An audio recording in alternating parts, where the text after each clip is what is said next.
Nah, di hadapan kita berdiri monumen makam Juang Mandor yang dibangun pada tahun 1000, dimulai tahun 1977 awal dan diresmikan tepatnya pada tanggal 28 Juni 1977 oleh Bapak Gubernur Kadarusno. Nah, nama saya Uca Suherman sebagai juru kunci makam Juang Mandor, yang mana saya akan menyampaikan tentang kronologi sejarah makam Juang Mandor sampai dimulainya pembangunan monumen ini, ya. Nah, di sana ada relief. Kalau kita melihat relief ini dari mulai sebelah kiri sampai ke sebelah sini kanan dan berakhir di sebelah ujung kanan, itu ada satu gambaran peristiwa pada tentara Jepang melakukan pembunuhan yang berlokasi di makam Juang Mandor ini. Baik, pada tahun 1942 terjadi Perang Dunia Kedua. Ya, saat itu belum ada Republik Indonesia. Adanya Republik Indonesia setelah tanggal 17 Agustus 1945.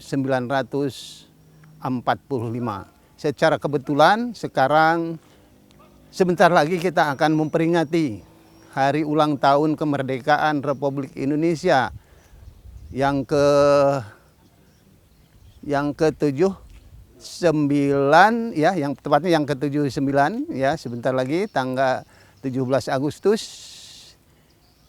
Tinggal menunggu hari kita akan merayakan hari proklamasi kemerdekaan Republik Indonesia. Nah, pada tahun 1942 terjadi Perang Dunia Kedua. Saat itu kita seluruh Nusantara, karena belum ada Republik Indonesia, kita sedang dijajah oleh Belanda, ya.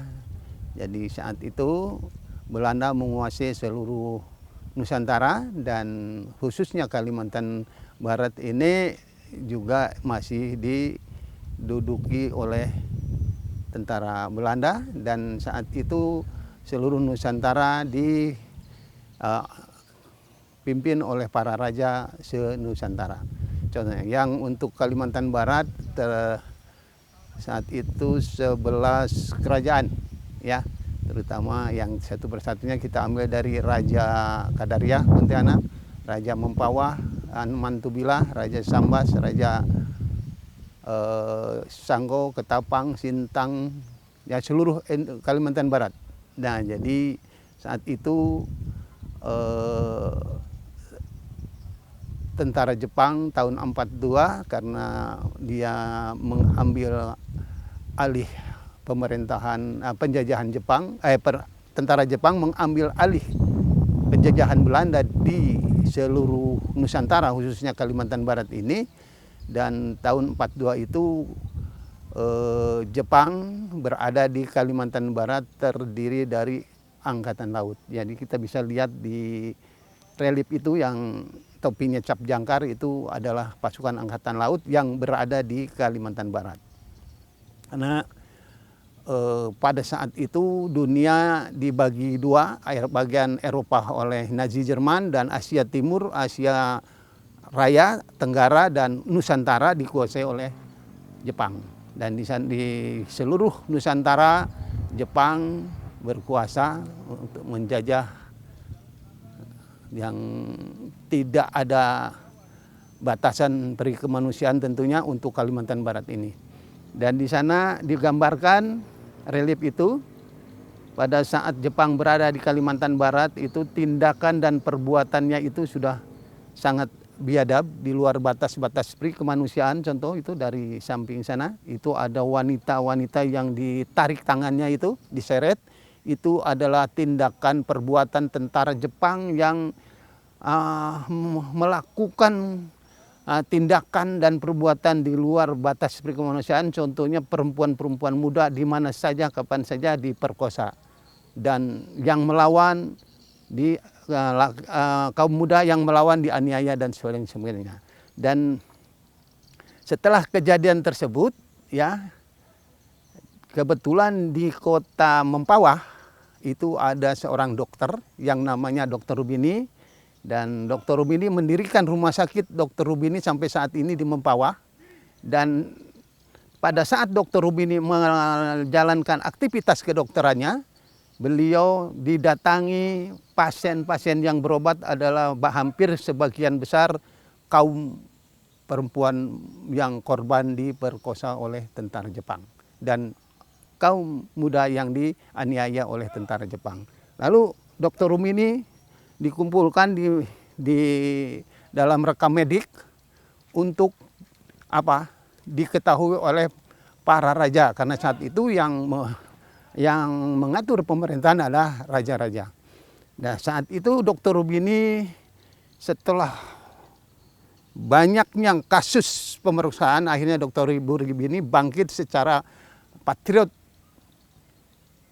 kebangsaannya, yaitu melalui rekam medik. Dr. Rubini mengundang para raja se-Kalimantan Barat. Nah, di sana ada yang sedang rapat itu, yang memimpin rapat yang nepuk dada itu, satu nampak dari sini, itu Dr. Rubini. Dr. Rubini mengundang para raja se-Kalimantan Barat dan mengundang para panglima perang se-Kalimantan Barat dan mengundang para panglima perang suku pedalaman Dayak, ya, panglima Dayak juga diundang. Alhamdulillah, sesuai undangan Dr. Rubini di sana itu kelihatan pada hadir sebagai contoh panglimanya, para rajanya, dan di situ mengadakan pertemuan rahasia di Kota Pontianak. Di dalam mengadakan, setelah diadakan satu pertemuan rahasia itu, Dr. Rubini membuka dokumen yang didapatkan pada saat pelayanan profesi kedokterannya, itu kasus-kasus penganiayaan, pemerkosaan oleh tentara Jepang. Akhirnya para raja sangat kecewa dan sangat marah melihat masyarakatnya diperlakukan secara biadab oleh tentara Jepang, sehingga para raja dan para panglima yang hadir pada saat itu mengambil kesimpulan dan keputusan, kita harus segera melawan tentara Jepang dengan segala kekuatan yang ada. Jadi contohnya masih yang di belakang mereka itu kan ada mandau, ada lanta, ada dan tombak, sumpit dan sebagainya. Saat itu kita memang masih memiliki senjata tradisional seperti itu. Tapi membara di dada, tidak ada rasa takut untuk menghadapi tentara Jepang yang sudah sangat biadab itu. Akhirnya para raja dan para panglima perang berkesimpulan kita harus segera mungkin melawan dan mengusir tentara Jepang. Namun sangat disayangkan di sebelah itu yang berbisik-bisik, ya, lidah tidak bertulang tapi dapat menghancurkan tulang belulang. Jadi ada pengkhianat di dalam rapat tersebut. Hasil keputusan rapat itu disampaikan ke tentara Jepang. Tujuan dia hanya untuk mengharapkan imbalan demi mengharapkan hadiah, imbalan yang tujuannya untuk pribadi dan keluarganya. Tapi dia tidak sadar bahwa yang mereka lakukan adalah mengorbankan bangsa dan negara. Akhirnya keberadaan tentara Jepang di Kalimantan Barat ini merasa terancam. Akhirnya Jepang mendahului dengan target satu generasi intelektual harus dihabiskan, dimulai dari raja-raja. Jadi selama 3 tahun, dari tahun 1942 sampai dengan 1945, selama 3 tahun, karena diakhiri Perang Dunia Ketiga dengan Nagasaki, Hiroshima dibom atom. Nah, jadi berakhirlah Perang Dunia Kedua pada tahun 1945. Setelah Nagasaki, Hiroshima dibom atom, akhirnya Jepang menyerah kembali kepada Sekutu Amerika. Nah, di dalam tenggang waktu 3 tahun dari tahun 1942 sampai dengan 1945, itu yang dibunuh secara bertahap di Mandor ini sebanyak 21.037 orang. Dimulai dari raja-raja, tokoh agama, semua agama, tokoh masyarakat yang pintar-pintar, dan tokoh ekonomi yang kaya-kaya. itu semua diambil. Dan mencapai puncaknya 3 tahun itu yang dijemput, yang dibunuh di dalam itu di 10 makam itu 21.037 orang. Nah, pada tanggal 17 Agustus 1945 Indonesia dipersiapkan untuk merdeka oleh para pendiri bangsa, terutama yang dipimpin oleh Presiden pertama terpilih Bung Karno dan Hatta.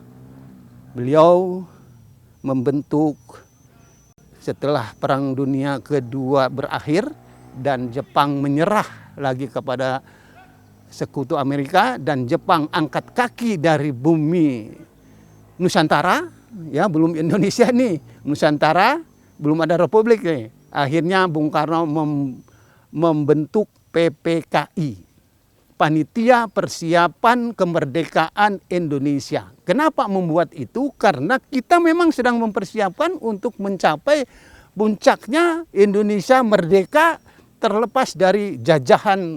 Yang terakhir adalah jajahan Jepang tentunya, dan yang pertama jajahan Belanda. Namun di situ Bung Karno ya sudah punya firasat bahwa agresi kedua Belanda itu akan tiba. Dan di dalam persiapan kemerdekaan itu dibentuk langsung TNI, Tentara Nasional Indonesia, dipimpin oleh Jenderal Besar Sudirman. Dan di situ ternyata benar agresi kedua setelah Indonesia diproklamasikan tepatnya tanggal 17 Agustus 1945 Indonesia berhasil diproklamasikan dan terpilihlah presiden pertama, dan wakil presiden pertama adalah Soekarno dan Bung Hatta. Nah, lalu setelah terbentuk Republik Indonesia, lalu Bu Soekarno membentuk lagi BPUPKI, Badan Usaha Kemerdekaan Indonesia, untuk mencari dukungan internasional suaka politik. Ternyata kita dapat dukungan sehingga sampai sekarang Negara Kesatuan Republik Indonesia masih berlanjut dan masih berdiri. Nah ini, jadi tentara Jepang sudah angkat kaki dari seluruh Indonesia, karena tepatnya setelah tanggal 17 Agustus 1945 setelah merdeka ya tidak ada lagi penjajah yang ada di Indonesia, baik Belanda maupun Jepang ya. Jadi Indonesia sudah mutlak membangun negara dengan membentuk dasar negara Pancasila dan Undang-Undang Dasar 1945 Undang-Undang Dasar 1945 untuk kelanjutan berbangsa dan bernegara. Intinya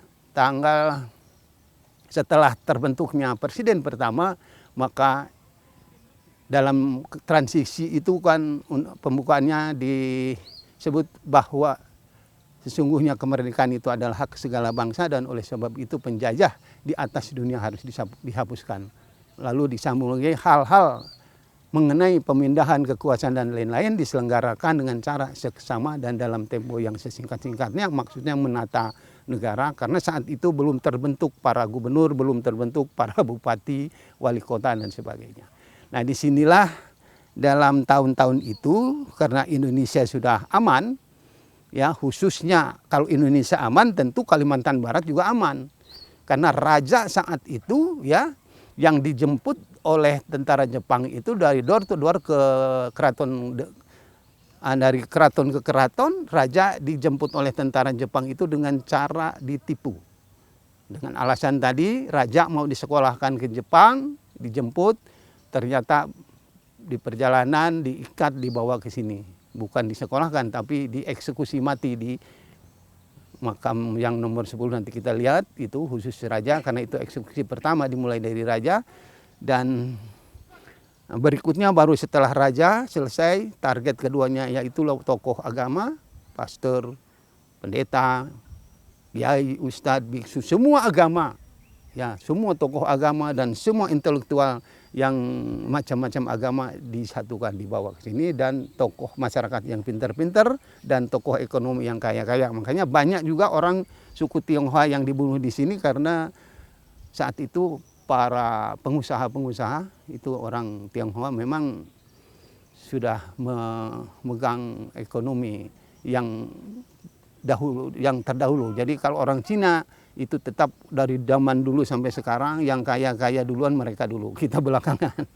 Ya, kita belajar dengan mereka. Ya itu fakta ya, alam yang menjadi ukuran. Ya, jadi tentara Jepang sudah tidak ada, Belanda sudah tidak ada, tahapan-tahapan untuk membangun negara sudah dimulai dan sudah mencapai tujuan. Akhirnya dalam tahun 45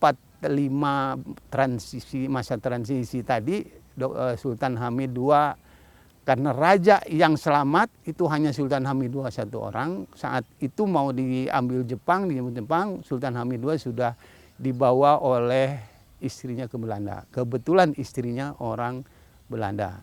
Jadi setelah merdeka Indonesia dan sudah terpilih Presiden pertama Republik Indonesia, Sultan Hamid pulang ke Keraton Kadaria.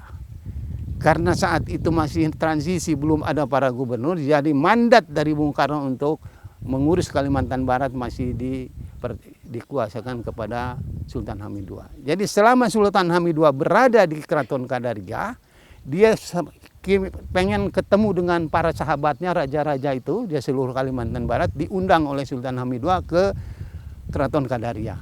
Setelah diundang, jawaban dari semua keraton sama. Raja sudah tidak ada di keraton, saat itu dijemput oleh tentara Jepang untuk disekolahkan ke Jepang.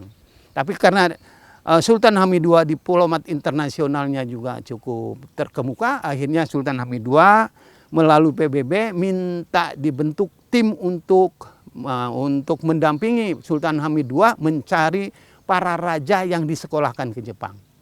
Ternyata sampai di Jepang tidak ada satu raja pun yang ditemukan. Karena memang faktanya sudah dibawa ke sini, sudah dieksekusi. Cuman para masyarakat dan para keluarga besar keraton nggak ada yang tahu bahwa raja ini sudah dieksekusi di Manor ini. Akhirnya Sultan Hamid II merasa kecewa dan Sultan Hamid II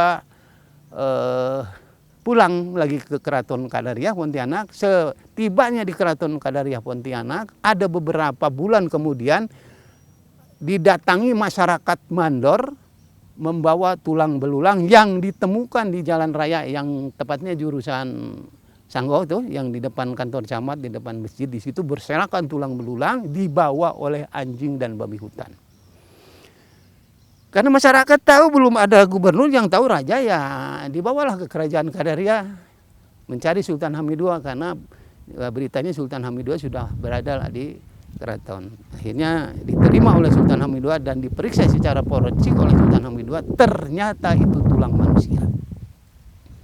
Akhirnya Sultan Hamid II membentuk tim dari Keraton Kadaria untuk mencari tahu itu tulang belulang itu dibawa oleh apa, siapa. Ternyata tulang belulang itu dibawa oleh anjing dan babi hutan.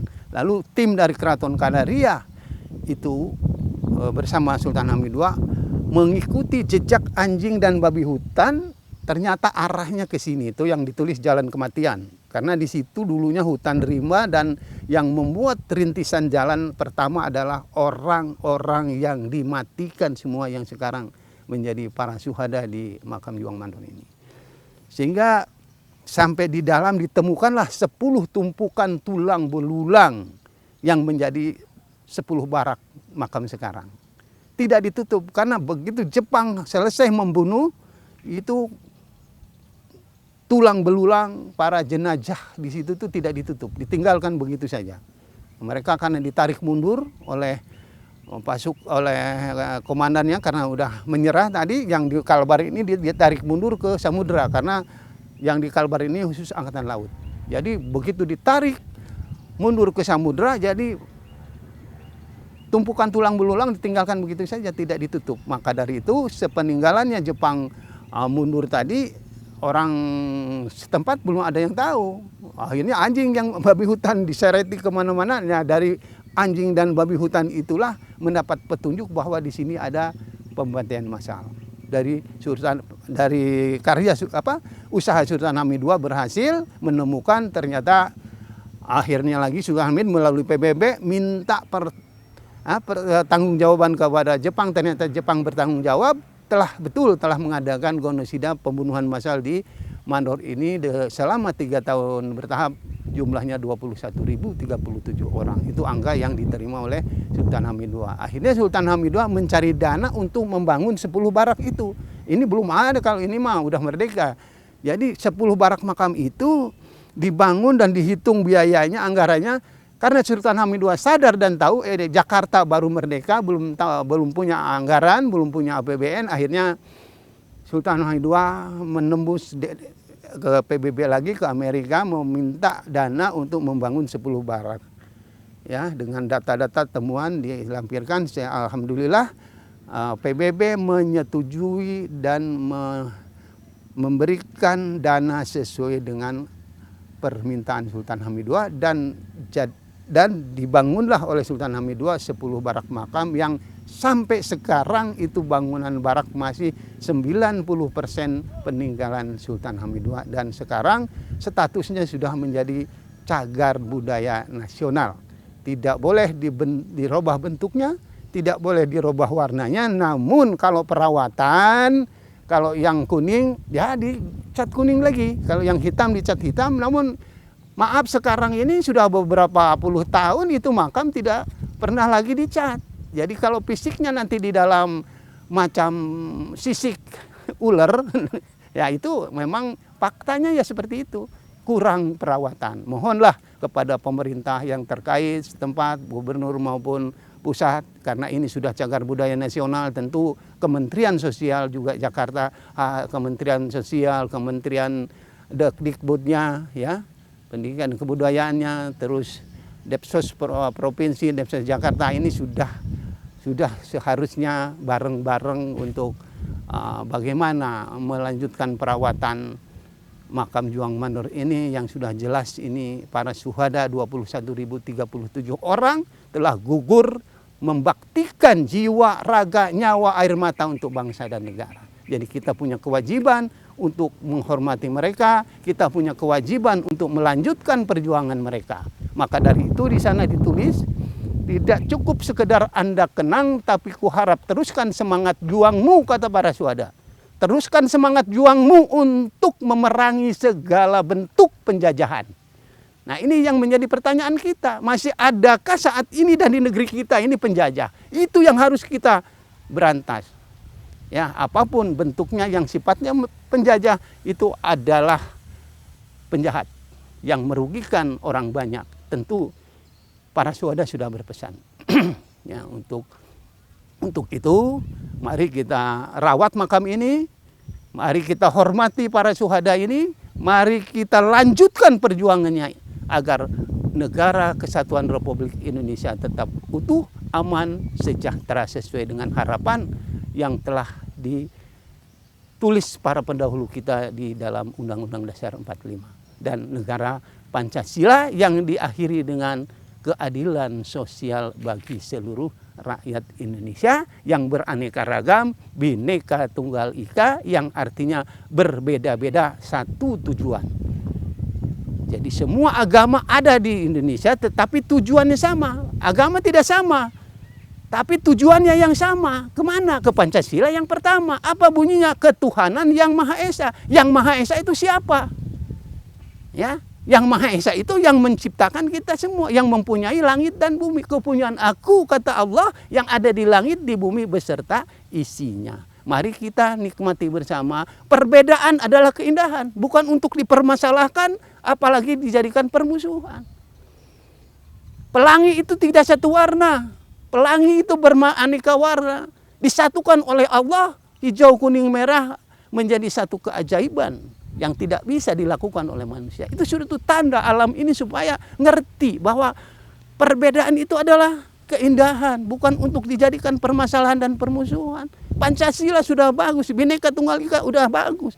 Mari kita pegang teguh itu untuk sama-sama berbangsa dan bernegara di negeri tercinta Republik Indonesia. Itu mungkin yang bisa saya bagikan sekilas info untuk para bapak-bapak nantinya kepentingan negara lah kalau memang ini untuk promosi para pejuang.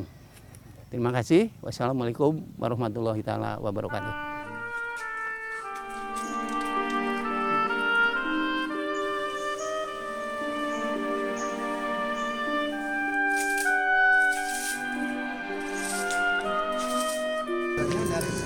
Dari sini ke sini itu wisata sejarah. Tapi kalau dari sini ke sana kita isolasikan wisata ziarah. Nah di sana kita bikin pintu gerbang, terus jalan alternatifnya dibelokkan ke kiri, muter ke pinggiran makam, keluar lagi ke jalan alam. Sehingga makam itu, jalan makam tidak lagi dicampuri oleh aktivitas masyarakat yang keluar masuk menuju di tempat pertaniannya, perkebunan, ladang dan sebagainya gitu. Cuman kalau sekarang kita larang, alternatif jalan tidak ada. Mereka itu butuh makan.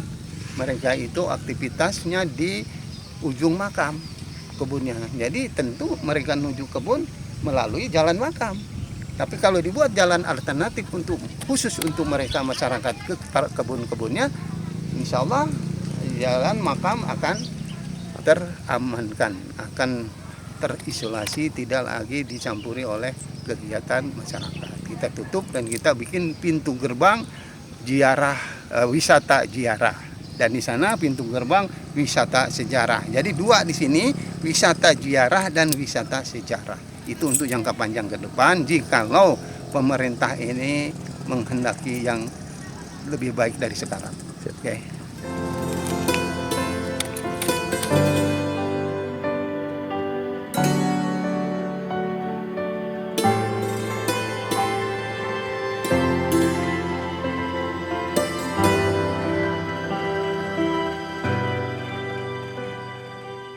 Kalau fakta sejarahnya di sini ini makam yang pertama, karena raja-raja dulu yang dibunuh, baru berikutnya tokoh agama, tokoh masyarakat, dan tokoh ekonomi.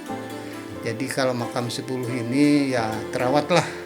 Cuman harapan kami juga makam yang lainnya dari 1 sampai 9 ya minimal setahun sekali dicat lah, ataupun bagaimana perawatan yang bisa dilihat indah.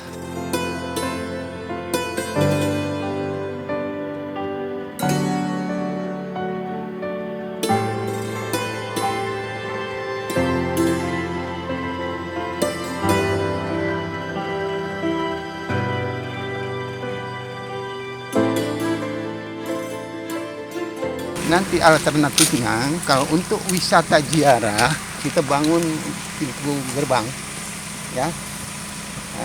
Jadi di sini dipagar nanti pakai besi, digembok, itu khusus keluar masuk yang berziarah, yang jadi keluar masuk wisata ziarah dari sini. Nah dari sini ke depan itu lokasi wisata sejarah. Nah nanti, tapi kalau orang mau berziarah ke para makamnya para syuhada melalui pintu ini, pintu gerbang daripada khusus para peziarah. Nah alternatif masyarakat umum kita hidupkan ini, jalan ini. Pak lihat itu batas makam aja, dinding pagarnya sudah banyak dijebol-jebol ya. Ya ini sudah cukup lama, jadi tinggal kita mikirkan bahwa batas makam ini harus dilanjutkan karena baru sampai di sini. Nah ini batas makam dengan cagar alam. Nah kita ambil 6 meter aja lah gitu kan. Nah, jadi jalan itu di luar pagar makam. Tidak ada lagi yang masuk ke makam. Ini bisa dijadikan jalan umum, kurang lebih keluar makam itu 2 kilo lah, 2000 meter. Dari sini kita bikin bodi jalan. Nah jadi masyarakat dari sana itu ke sini, tidak ke sana. Ya kalau itu memang pemerintah punya niat untuk lebih memfokuskan makam untuk para peziarah, sehingga jalannya dan fasilitasnya tidak dicampuri dengan aktivitas masyarakat yang umum yang tidak punya berkepentingan untuk berziarah. Ini salah satu-satunya alternatif yang terbaik.